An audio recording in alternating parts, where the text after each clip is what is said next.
Okay, thank you. Good afternoon. It's a pleasure for me to be here with my fellow panelists and with all of you today, and to be part of this first International Filipino American Book Festival.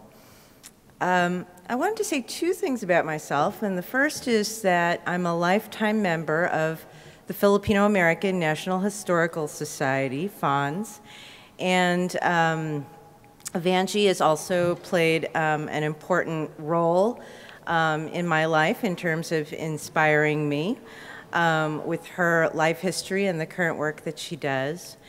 I also am an associate professor of ethnic studies at UC Berkeley, where I have the privilege of teaching every year a Filipino American history course, usually in the fall semester.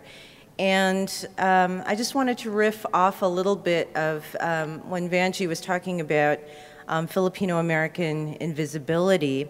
One of the things that I and a small but growing group of scholars in the United States are trying to do is to really challenge that invisibility by documenting Filipino American history and making that accessible not just to other scholars but to the general public.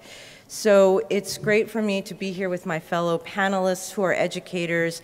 And I also wanted to acknowledge Professor Eric Pito, who I see there in the audience, who's a new assistant professor of Asian American Studies at San Francisco State University.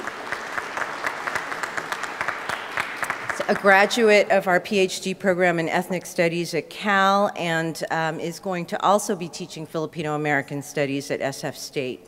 Very pleased that he's here with us today. I thought I would start out before talking about Filipino nurses. I wanted to talk about why it's important for the general public, and that means Filipinos, Filipino Americans, as well as non-Filipinos, to know about Filipino American history. That it's not just history for Filipino Americans, but that it's important for all of us to learn. First of all, the Philippines and Filipinos were really at the center of U.S. self-definition as a world power. And that came from U.S. colonization of the Philippines from 1898 to 1946. That's one important point I wanted to make. The second is that Filipino immigrants also have been at the center for an understanding of U.S. immigration and at the center for really understanding U.S. self-definition also as a nation of immigrants. Oscar and James have talked about some of the earlier Filipino migrations really beginning in mass waves in the early 1900s as students, as U.S. Navy personnel, because the U.S. Navy went into the Philippines early 1900s and already started recruiting young Filipino men to be part of the U.S. Navy. As agricultural workers, sugar plantation workers in Hawaii, and then also as agricultural workers in the Pacific West and Pacific Northwest as cannery workers. And certainly after 1965, you really can't talk about U.S. immigration today without talking about Filipino immigration. The Philippines, since the late 1980s, has been the second leading sending country of immigrants to the United States, second only to Mexico. And today, the socioeconomic diversity of the Filipino immigrant community in this country is incredible. Part of that has to do with changes in immigration law beginning in 1965.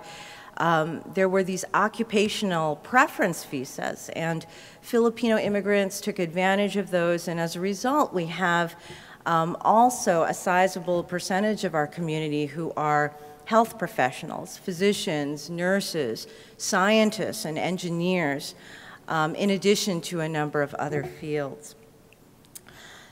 So a bulk of that contemporary immigration to the U.S. is comprised of health professionals and especially nurses. And that's one of the contributions that I've made to Filipino American history, has been to write a book about the history of Filipino nurses. Before I go into that book, which is Empire of Care, I also wanted to say that you cannot understand the current global economy and the current international migration forces that are occurring today throughout the world without understanding Philippine history and its contribution to that. In 2007, almost 10% of the Philippine population lived and worked abroad, and there are over 4 million overseas contract workers from the Philippines who are working not just here in the United States, but in Canada, in parts of Europe, and also in the Middle East. And so nurses are also a part of that very global labor force. So I'm going to show you a few images from the book and tell you a little bit about the book from the images. So Empire of Care, this book was published in 2003 by Duke University Press here in the United States, and it was also co-published for distribution in the Philippines by Ateneo de Manila University Press. And the book historically documents Filipino nurse migration to the United States beginning in the early 1900s up until the end of the 20th century. We have a tendency to think of Filipino immigration to the U.S., and especially nurse immigration, as something that's new and contemporary, but it really has a history that is over a century old. That earlier migration was very few in number, but one of the arguments I make in the book in trying to understand why is it the Philippines has become the world's leading exporter of nurses, not just to the United States, but to other parts of the world. One of the things I was arguing is that we had to look at the history of U.S. colonial education in the Philippines. And one of the things that the U.S. colonial government did was that it established these Americanized training hospitals that actively recruited young Filipino women beginning in the early 20th century to study Americanized nursing. And so here's one of the pioneering nursing classes from PGH, or Philippine General Hospital. You can see in the front row, closest to you at the very center, there's a white American woman superintendent. So again, this is showing you the kind of hierarchy under U.S. colonial education. But these nurses that they were training would eventually lead Philippine hospitals. Okay. There are a couple of things that happened under U.S. colonial rule in these training hospitals, and that is that Filipino nurses, first of all, they studied English, including colloquial English, and part of their nursing licensure examination in the first half of the 20th century, they actually had to pass an English fluency part of their examination. They were also very much trained with a professional U.S. nursing curriculum. So they were studying here, for example, operating room techniques. And this kind of training, I'm not trying to say that it made it inevitable for Filipino nurses to immigrate and become recruited later to the United States, but it did create preconditions. It did enable them to immigrate and work in U.S. hospitals here in the second half of the 20th century.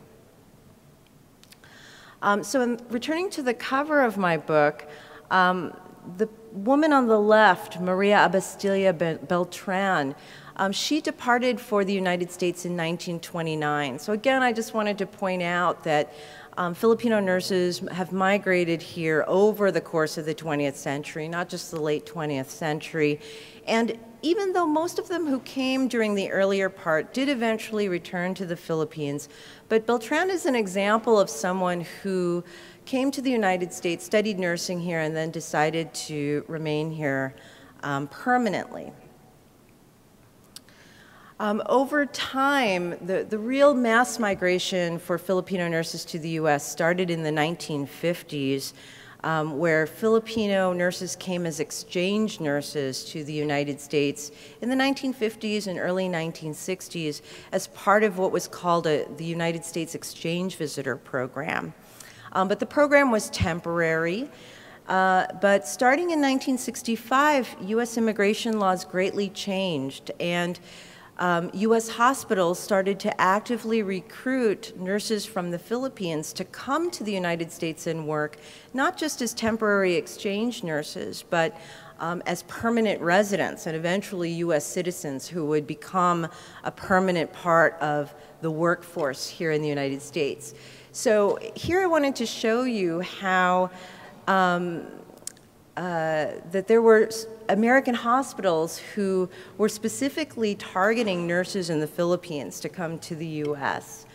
So this was placed in the Philippine Journal of Nursing. It's targeting exchange nurses from the Philippines who had come here in the 50s and 60s, but returned to the Philippines, and it's asking them to come back and settle here more permanently. My time is running out, so there's just, I think if I had one takeaway point I wanted to mention for today, it's really important for all of us, and if there are any policymakers out there, people who work in education and healthcare, to really know that there is this longer history. For one, the Filipino nurses have been here for multiple generations, can serve as important resources for newly coming nurses, as well as other issues regarding healthcare today. And the final thing I wanted to say is that there's still much of this history that needs to be written. Filipino nurses have made important contributions to this country, really alleviating nursing shortages, especially in public and inner city hospitals, really being there at the front lines when the AIDS epidemic became heightened here in the United States. And in many ways, they're really unsung heroes of our healthcare system. Thank you very much.